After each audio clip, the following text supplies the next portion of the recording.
ጥለን እንደምን አላችሁ ውድ የፕሮግራማችን ተከታታዮች። በዛሬ ፕሮግራማችን ሰሞኑን የብሔራዊ እርቅና ምክክር ኮሚሽን ብሔራዊ እርቅና ሰላም ምክክር ኮሚሽን በባህር ዳር ከተማ ምክክር እያካሄደ እንዳለ ካሁን በፊትም ጥቆማ ሰጥቼ ነበር። እንዲሁም እየተካሄደ መሆኑን በተለያዩ መረጃዎች ሚዲያዎች እየተላለፈ ይገኛልና እሱን መሰረት አድርጌ የተወሰነ ነገር ማቅረብ ፈልጋለሁ። እሱን ተከታተሉኝ ዘንድ በአክብሮት ገብዛለሁ። እንግዲህ ምንድነው የብሔራዊ እርቅ ኮሚሽን ማለት እንግዲህ ምናልባት ተሳክቶልን ፍሬ የሚያፈራ ከሆነ ለዚህ ሀገር ለመጣንበት ታሪካዊ ምስቅልቅልና ታሪክና ትርክት አንድ ልባት ይፈጥራል። ዛሬ ባለ ነባራዊ ሁኔታ ዛሬ ያለውን ነባራዊ ሁኔታ ተቀብለን ተስማምተን መኖር ትተን ያለፈ ታሪክ እያወሳን ታሪክና ትርክት ውስጥ ያልወጣን መሆናችን የግድ ብሔራዊ ምክክርና የእርቅ ኮሚሽን አስፈላጊ መሆኑ በዚህ ዓላማ ጉዳይ የተቋቋመ መሆኑን ሁሉም ያለ ልዩነት የሚያምነው ጉዳይ ነው።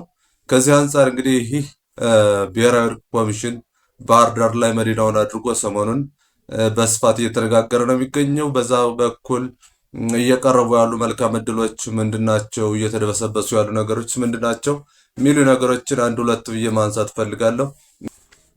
በርካታ ያልተነገሩ ታሪኮች ወጥተው ያልተደመጡ የመደመጥ እድል ያላገኙ ድምጾች ቢያንስ ወጥተው እየተንሸራሸሩ እየተነገሩ ያሉበት አጋጣሚ ይህ ትልቅ እድል ነው። ያ ማለት ለመንግስትም ለህዝብም ህዝብ ስለተናገረ ብቻ እንኳን ስሜቱ ቢያንስ አንድ ነገር ያገኘ ይመስለዋልና ለህዝብ የሚሰጠው መንፈሳዊ እርካታ ወይም ይሄ የሚያገኝ ሳቲስፋክሽን ከፍተኛ ነው። ከዚህ አንጻር ያሉ ጥቃቅን ነገሮች በግልጽ ወጥተው የሚነገሩበት እድል ተፈጥሯል። በእርግጥ ካሁን በፊት የነበሩ ነገሮችን መንግስት አውቃቸውም ማለት ባይሆንም ነገር ግን እንደዚህ ኦፕን በሆነ መልኩ ወጥተው ሲነገሩ ሲቀርቡ ማየት ትልቅ ነገር ወይም ትልቅ ግባት ነው።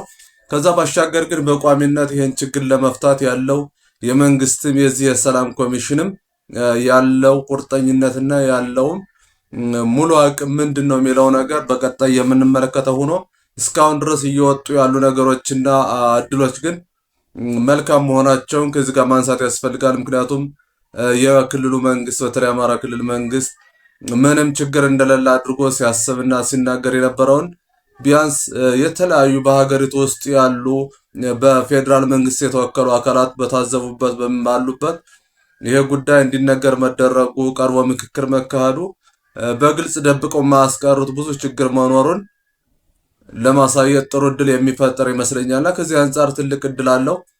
ከዛም በርካታ ያልተሰሙ ድምጾች ይሄን አጋጣሚ ተፈጥሮላቸው ሁኔታቸውን ችግሩን ማሳየትና ማሰማት የሚችሉበት መልካም መድረክ መሆኑን እዚህ ላይ አጽንኦት ሰጥቼ ማለት ፈልጋለሁ። ከዛ ውጭ ግን አሁንም ከጅምሩ አንዳንድ ድብብቆሽ የሚመስሉ ነገሮች እየተካሄዱ ይታያሉ። ለምሳሌ የሃይማኖት አባቶች ጸሎት ሲያደርጉ ሁሉም የሃይማኖት አባቶች ተነስተው ጸሎት አድርገዋል። የህገ ልቦና እምነት ተከታይ አባት የሆኑት አካባቢ ሲደርስ ለምን ያን ነገር እንዳላደረጉ እጅግ በጣም የሚገርም ሁኔታ ነው። ምክንያቱም ኪዱስ ምስጋና ሲወዝ ምስጋና ዚናን ፈርስን ይገልጻው ምስጋና እያሉ ጸሎት የሚያደርጉ የራሳቸው የሆነ ቋንቋና እጅግ ታሪካዊ ወይም ቅርስ የቀደመ የታሪካዊ እምነት ማለት ይሄ የዚህ የህገ ልቦና እምነት ስርዓትን ማቅረብ የሚችሉ አባት እድሉ ለምን እንደተነፈጋቸው አላውቅም።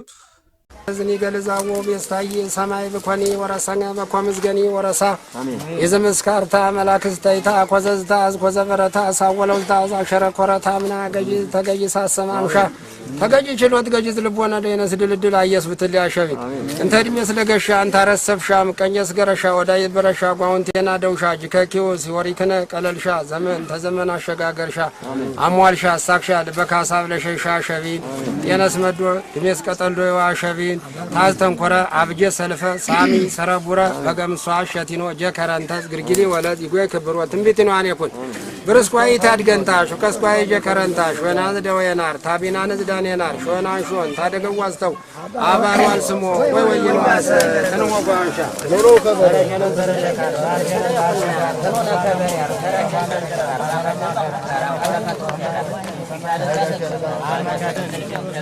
ከዚህ ላይ ካሁን በፊት የተፈጠሩ አንዳንድ ነገሮችን አንስተን መነጋገር እንችላለን። እኔ በክልሉም ይሁን በሀገሪቱ እየተፈጠሩ ያሉ ችግሮችን ከችግርነታቸው ያለፈ ምንም የተለየ ትርጉም አይሰጧቸውም። ግን በዛ በጎንደር አካባቢ የሚንቀሳቀሰውን የቅማንትን ጥያቄ ግን ጎልቶ እንዳይወጣና እንዳይታይ ከሚዲያ ባለሙያዎች ከዚህ ከዝቅተኛ ከአክቲቪስቱ ጀምሮ የሚሰሩት ደባ በጣም ያስገርመኛል። እና እዛ ላይ ለምንድነው ጸሎት ሊያደርጉ የነበሩትን አባት ቢያንስ ያን ጸሎት እድል እንዳይሰጣቸው ያደረገው ነገር እጅግ በጣም ከፍተኛ ቅሬታ ፈጥሮብኛል።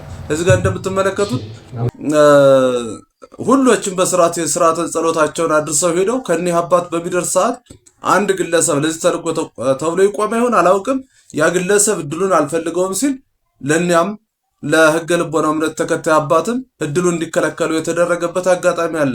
አላውቅም ያነ በቋንቋቸው ጸሎት ሲያደርጉ ማየት ለሀገርም ጥሩ ነው፣ ስርዓቱን ለማስኬድም እንዲህ አይነት እድሎችና እንዲህ አይነት አጋጣሚዎች መልካም ነገር እንደሚፈጥሩ ምንም ጥርጥር የለውም። ነገር ግን ይሄም እድል ተደበቀ።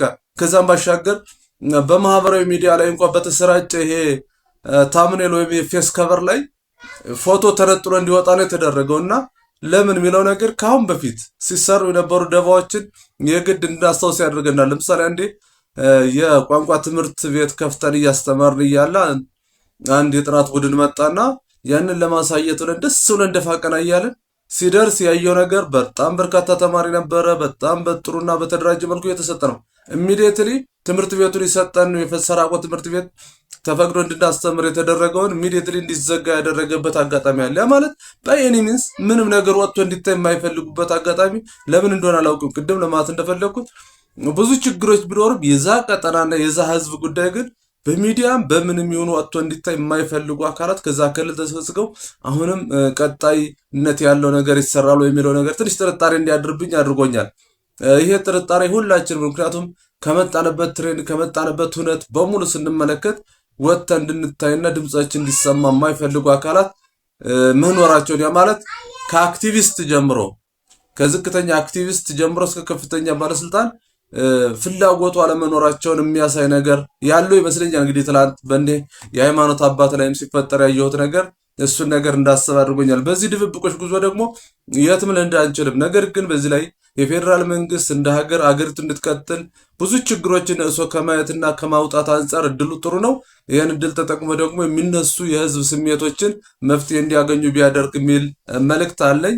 በቀጣይ የፖለቲካ ፓርቲዎችም በዚህ በኩል እየተሳተፉ እንዳሉና የቅዴፓ ሊቀመንበር አቶ አግቸውም በዛ ውስጥ ትልቅ ተሳትፎ እያደረገ እንደሆነ ሰምቻለሁ። በቀጣይ ጎልቶ እንዲወጣና ይህም ስራ ቢያንስ የተለያዩ ጥቃቅን መስለው ግን እጅግ አደገኛ የሆኑ በምንም መልኩ መታለፍ የማይገባቸው አጀንዳዎችን ኢሹዎችን አንስቶ እንደሚያሳይና እንደሚያቀርብ እንገምታለን።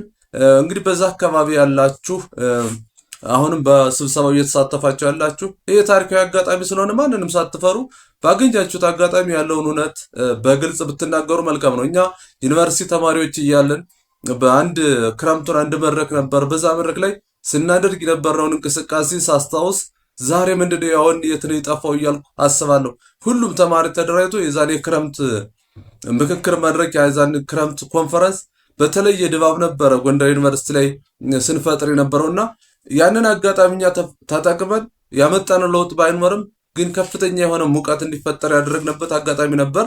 እናንተም አሁን ተወክላችሁ ሄዳችሁት አካላት ቢያንስ ይህን አጋጣሚ ተጠቅማችሁ በቀጣይ ይሄ ጉዳይ ባይፈታ የሚኖረውን አላስፈላጊ ሁነት በግልጽ ለማሳየት እድሉ አልነሱን እድል ሳትፈሩ ሳትሸማቀቁ ማቅረብ አለባችሁ የሚል መልእክት አለ። እንግዲህ መቼም መፍራት ባይኖርና በግልጽ በተደጋጋሚ ያለውን ነገር ትኩረት እየሰጣችሁ ብታነሱት ይሄ ድብብቆሹ ጉዞ ቢያበቃ የሚል መልእክት አለን። እሱን በአጽንኦት ሰጥታችሁ ተሰራችሁ የታሪኩም ትልቅ ባለድርሻ ትሆናላችሁ። እንግዲህ ይሄ የብሔራዊ እርቅ ኮሚሽን ብዙ አላስፈላጊ ትርክቶችን ፈትቶ መልካም የሆኑ ስራዎችን እንደሚሰራ በብዙ ዓለም ተሞክሮዎችም የተረጋገጠ ጉዳይ ነው። ለምሳሌ በደቡብ አፍሪካ የነበረው ይሄ የብሔራዊ እርቅ ኮሚሽን የአፓርታይድ ስርዓት አብቅቶ የኔልሰን ማንዴላ ፓርቲ ወደ ስልጣን ሲመጣ በቀጥታ ያደረገው ነገር ቢኖር ይሄን የብሔራዊ እርቅ ኮሚሽን ስርዓት ኮሚሽን አቋቁሞ ወደ ተግባር ገብቶ ነው። እንግዲህ ሀገሪቱን ዛሬ ነጮችም ጥቁሮችም በሰላም እየኖሩባት የተፈራችና የተከበረች ዜጎቿን መግባ የምታድር ደቡብ አፍሪካ እንድትፈጠር የተደረገው በዚህ አይነት ሂደት ነውና ይህ ሂደት ቀላል ሂደት አይደለም። ብዙ ታሪኮችን በዓለም ላይ የሚሰራ ኮሚሽን ነው። በተግባር እንዲያሳይ እድሉን ካገኘ ይህን እድል የማመቻቸቱና የመስራቱ አቅሙ ይኖረዋልም እድሉ ይኖረዋልም ብዬ አስባለሁና ይሄን ደግሞ ሁሉም ነገር ለማሳየት የተሳታፊው በጥልቀት አይቶና በጥልቀት ገምግሞ የማቅረብ ሚና ቀላል ሊሆን አይችልም። ይህን እድልም ተጠቅሞ የክልሉ መንግስትም ያለውን ሁነት በመረዳትም በማስረዳትም በቀጣይ ሀገሪቱ ሰላም ሆና እንደ ሀገር እንድንቀጥል የምናደርግበትን ሁነት ያመቻቻል የሚል እምነት አለ። በዚህ በኩል እንግዲህ ሁላችንም ሳንፈራ በተሳትፏችን ቀጥልን ማሳየት የሚገባን ነገር አሳይተን ታሪካዊ ኃላፊነታችን እንድንወጣ የሚል መልእክት ማስተላለፍ ፈልጋለሁ። በቀጣይ እንዲሁ ደግሞ ሌሎችን ነገሮች እያነሳን የምናወራ ይሆናል። እስከዛው በደህና ቆያችሁ፣ ሰናበታለሁ።